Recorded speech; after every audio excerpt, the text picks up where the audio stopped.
During the Nara period in Japan in the early 740s in the city of Nara, Emperor Shomu sought to build a place of worship for the Sun Buddha Dainichi. After being exposed and influenced by Buddhist ideas from China, Shomu based his temple design after Chinese architectural styles.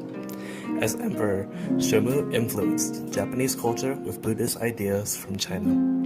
Under his reign and the Emperor Shotoku, Buddhist priests grew in status in Japan. With the vast expansion of Buddhist influence, only the monks who studied in Tang, China, grew in power and influence.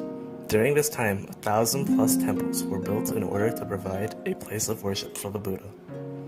Among the temples was the infamous Todai-Ji temple that spread over 90-meter by 60-meter area and was considered the largest wooden architectural project in Japan. The temple consisted of two 90-meter, 7-story high pagodas.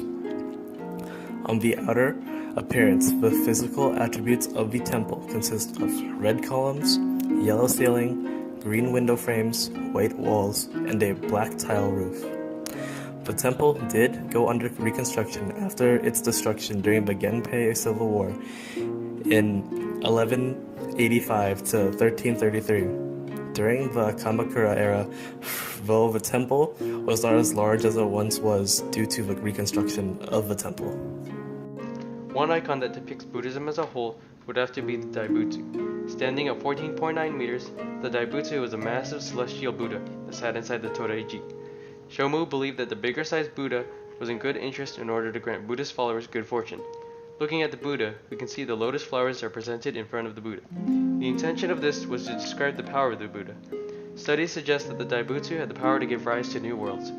Japanese Buddhists believe that the statue emits divine light to the far corners of the universe, and that each lotus leaf was a different universe that she created.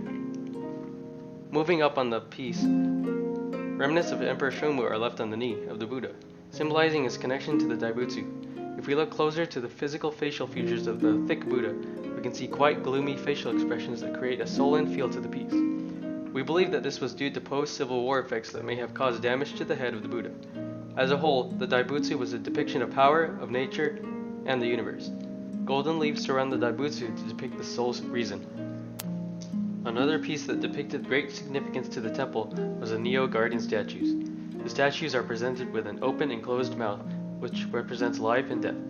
The one with the open mouth is called Agyo and is shouting A, which means birth, and the one with the closed mouth is called Ungyo, which is said to be sounding Un, which means death. The Buddha was built to show power of Emperor Shomu by enlarging the size on a huge scale. Shomu believed that the Buddha needed to be large enough to bring good fortune to everyone in Nara city. The whole concept of the Todai-Ji was to demonstrate the prominence of Mahayana Buddhism in Japan. Structures such as the Neo-Guardians are a great example of this aspect. Being placed at the front of the Buddhist temple, they are utilized to ward off the evil spirits that surround the temple. And the Great Buddha Nara was structurally designed by the emperor to show his influence of Buddhist ideals. The Todai-Ji, though magnificent, wouldn't have been able to be created if not for the cross-cultural influences from trading on the Silk Road, which spread the beliefs of Buddhism to the people of Japan, and later the emissary of the Korean emperor brought Mahayana Buddhism to the imperial court.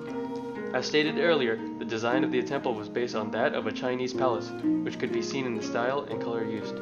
Within the front gates of the temple resides the Neo-Guardians, which were implemented from Hinduism.